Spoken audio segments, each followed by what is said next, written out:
जय माता रानी दोस्तों, आप सभी का बहुत बहुत स्वागत है आपके अपने चैनल राधा कृष्ण ऑफिशियल में। उम्मीद करती हूँ आप लोग बहुत अच्छे होंगे। तो ये बताने के लिए कमेंट बॉक्स में जय माता दी जरूर लिखिएगा। तो चलिए दोस्तों, आज हम इस वीडियो में सावन सोमवार से संबंधित बहुत सारी महत्वपूर्ण बातें जानेंगे। सोमवारी के सुबह से लेकर के और पारण तक के संपूर्ण नियम जानेंगे और ये भी जानेंगे कि क्या हम रविवार के दिन चूड़ी खरीद सकते हैं, या जिनका भी तबीयत ठीक नहीं रहता है तो वो लोग सोमवार का व्रत कैसे रखेंगे, 1 या 2 व्रत हम रख सकते हैं, या जो लोग भी मंगलवार का व्रत रखते हैं और उन्हें सोमवार का भी व्रत रखना है तो दोनों व्रत एक साथ में कैसे रखेंगे। और 21 जुलाई को पूर्णिमा है तो क्या हम पूर्णिमा के दिन बाल धो सकते हैं, क्योंकि बहुत सारे लोग पीरियड का बाल रविवार और मंगलवार के दिन धोते हैं।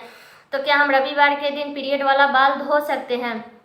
और ये भी जानेंगे कि क्या हम सावन में गृह प्रवेश कर सकते हैं।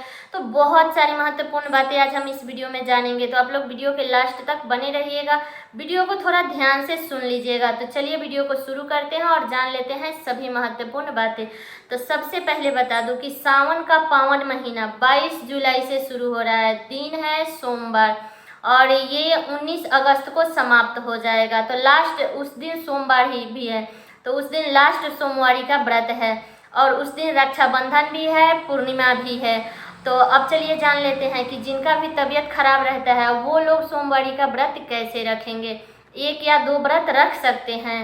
देखिए, अब की बार बड़ा ही शुभ संयोग बना है कि 5-5 सोमवार का व्रत पड़ा है। लेकिन मान लीजिए जो तो स्वस्थ है वो तो कर लेगा, लेकिन जो स्वस्थ नहीं है, क्योंकि सबका शरीर एक जैसा नहीं होता है, तो जो स्वस्थ है वो तो कर लेगा, लेकिन जो स्वस्थ नहीं है वो कैसे करेगा। तो देखिए, आप लोग पहला भी कर सकते हैं और आखिरी 2 सोमवार का व्रत आप लोग कर सकते हैं, कोई दिक्कत नहीं है। अगर ये भी नहीं कर सकते हैं, क्योंकि जिनका स्वास्थ्य बिल्कुल भी सही नहीं रहता है, तो वो लोग सिर्फ पूजा पाठ करके ही व्रत का संपूर्ण लाभ उठा सकते हैं, क्योंकि जब शरीर साथ ही नहीं देगा तो हम व्रत कैसे करेंगे। तो उतना देर तो हम कर ही सकते हैं, पूजा पाठ ये सब कर लीजिएगा, उसके बाद में आप लोग भोजन ग्रहण कर लीजिएगा।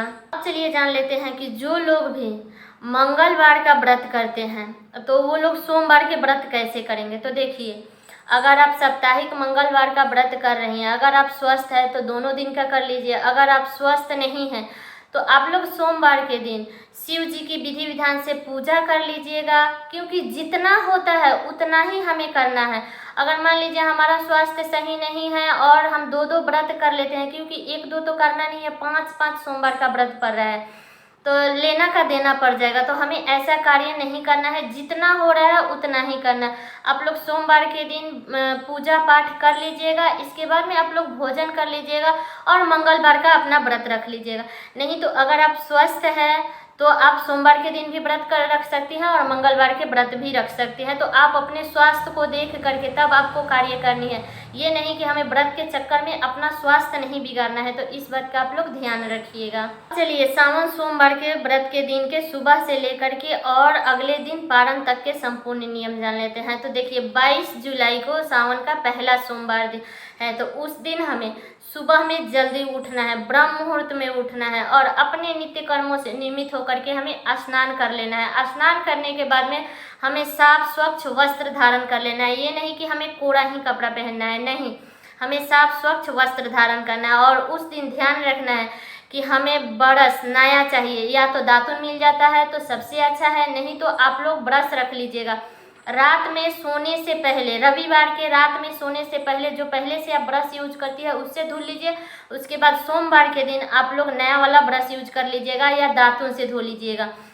और फिर हमें मंगलवार के दिन, पारण के दिन भी उसी ब्रश से करना है, जो न्यू वाला ब्रश है उसी ब्रश से हमें ब्रश करना है, क्योंकि हमारा व्रत का मुख रहता है तो इसलिए नया ब्रश से ही ब्रश करना है।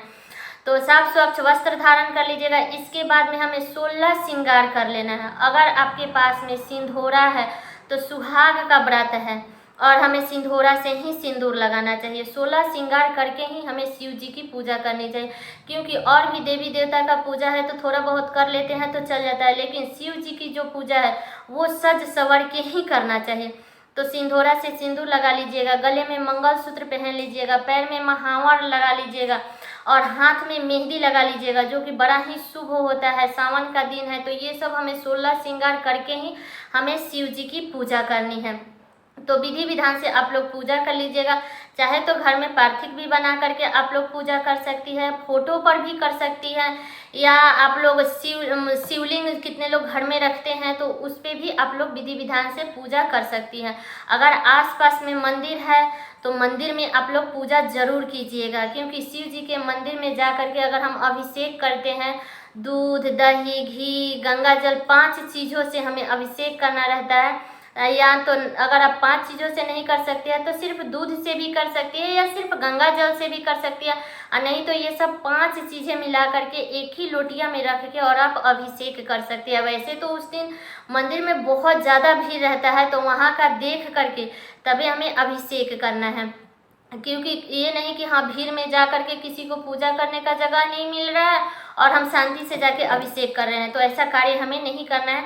आप एक ही लोटिया में 5 चीज़ मिला लीजिएगा, दूध, दही, घी, शहद, गंगा जल, ये सब मिला करके एक ही लोटिया में रख लीजिएगा और एक ही बार में आप लोग अभिषेक कर लीजिएगा, ठीक है।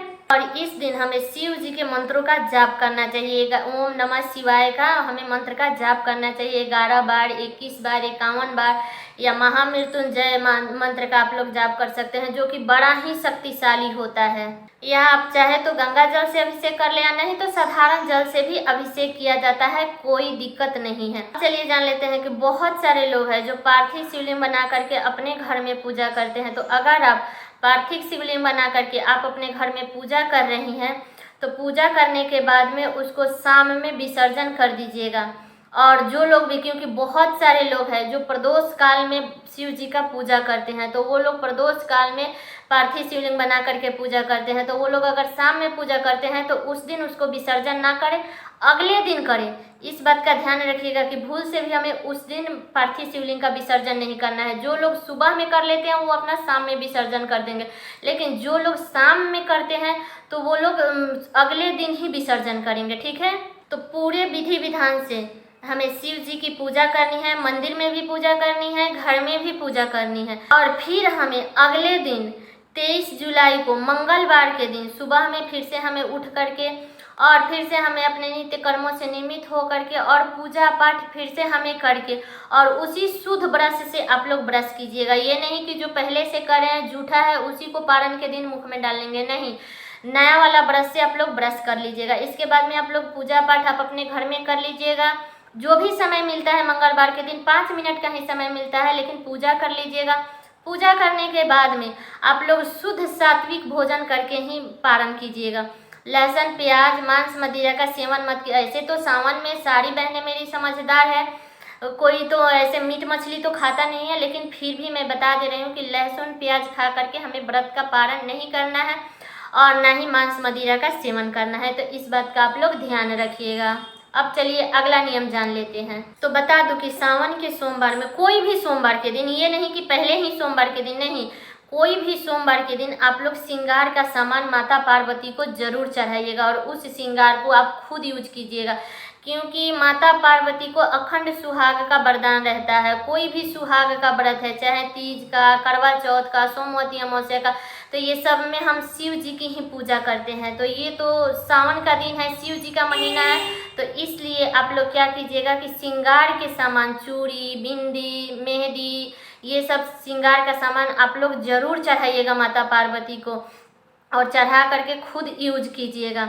और बता दूं कि जो लोग भी चूड़ी खरीदना चाहते हैं, क्योंकि रविवार का दिन है और बहुत सारे लोग हैं जो मेला मार्केट जाते हैं, रविवार के दिन हर किसी का छुट्टी रहता है, तो सारे लोग चूड़ी खरीदते हैं। तो बहुत सारे लोग कहते हैं कि रविवार के दिन खरीदे या ना खरीदे, तो देखिए आप खरीद सकते हैं रविवार के दिन, क्योंकि हम अगर कहीं जाते हैं तो ये थोड़ी ना प्लान बना के जाते हैं कि हम रविवार के दिन नहीं जाएंगे तो मंगलवार के दिन नहीं जाएंगे, नहीं, हम तो एकाएक प्लान बन जाता है और हम चले जाते हैं। तो क्या हम किसी भी तीर्थ धाम पे जा रहे हैं तो क्या हम वहाँ से सिंदूर, बिंदी, चूड़ी खरीद के नहीं ला सकते हैं? बिल्कुल ला सकते हैं। या सोमवार के दिन अगर चढ़ाना है तो क्या हम रविवार के दिन नहीं खरीद सकते हैं? बिल्कुल खरीद सकते हैं।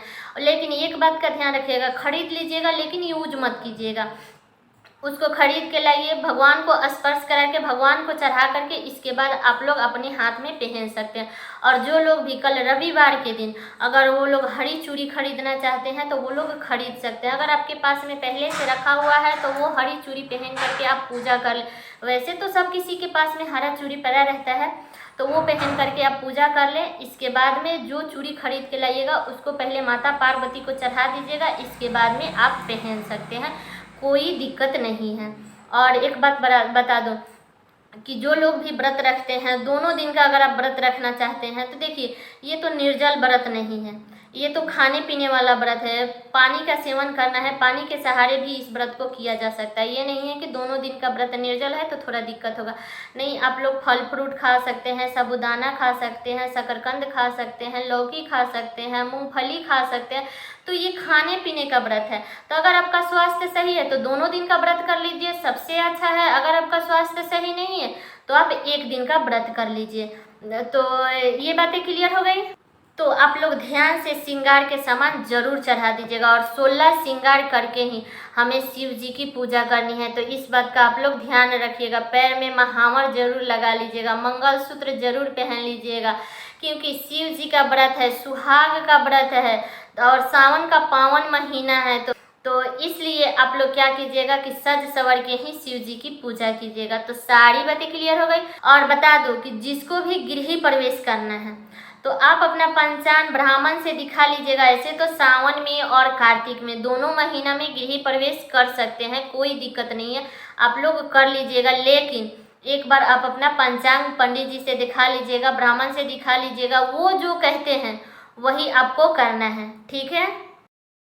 तो चलिए दोस्तों, अब जानते हैं कि 21 जुलाई को पूर्णिमा है, और पूर्णिमा के दिन बाल हम धोएं या ना धोएं, क्योंकि कितने लोग हैं जो व्रत के दिन बाल नहीं धोते हैं। तो देखिए, बता दूं कि ऐसा कुछ भी नहीं है। व्रत के दिन आप लोग बाल धो सकती हैं। जो भी व्रत आता है, जो साल भर पे 6 महीना पे आता है, तो उसमें हम लोग व्रत में बाल नहीं धोते हैं। और जो साप्ताहिक व्रत होता है उसमें हम लोग बाल धुल लेते हैं, कोई दिक्कत नहीं रहता है। तो आप लोग सोमवार के दिन धुल लीजिएगा। अब मान लीजिए जिसका पीरियड वाला बाल है तो वो लोग सोमवार के दिन कैसे धुलेंगे, और रविवार के दिन पूर्णिमा है, तो पूर्णिमा के दिन तो कोशिश करना चाहिए कि सुहागिन महिलाओं को बाल नहीं धोना चाहिए, या कोई भी लड़की हो या औरत हो, किसी को भी पूर्णिमा के दिन बाल नहीं धोना चाहिए। लेकिन वैसी मजबूरी है तो आप लोग बेसन और हल्दी से आप अपना बाल धो करके नियम कर लीजिएगा। फिर अगले दिन आप लोग बाल धो करके स्नान कर लीजिएगा, क्योंकि पीरियड वाला बाल हम सोमवार के दिन, शुक्रवार के दिन, ये सब दिनों में हम लोग नहीं धोते हैं, रविवार और मंगलवार के दिन ही धोते हैं। तो सारी बातें क्लियर हो गई। तो उम्मीद करती हूँ कि आप लोगों के लिए ये वीडियो बड़ा ही उपयोगी होगा। तो ये वीडियो मेरा यहीं तक का था। कैसा लगा ये वीडियो आप लोग कमेंट करके ज़रूर बताइएगा। चैनल पे नए आए हैं तो सब्सक्राइब कर लीजिएगा, बेल आइकन को प्रेस कर दीजिएगा, जिससे मेरे वीडियो का नया नोटिफिकेशन आप सभी के पास में सबसे पहले पहुँचे। और वीडियो को लाइक कर दीजिएगा, क्योंकि आपके एक लाइक से मुझे बहुत ही मोटिवेट मिलता है। तो वीडियो को लाइक कर दीजिएगा और वीडियो को शेयर कर दीजिएगा, ताकि हर किसी को पूर्णिमा से संबंधित, सावन सोमवार से संबंधित संपूर्ण जानकारी प्राप्त हो सके। तो चलिए दोस्तों, मिलती हूँ अगले वीडियो में किसी नए वीडियो के साथ में। तब तक के लिए नमस्कार।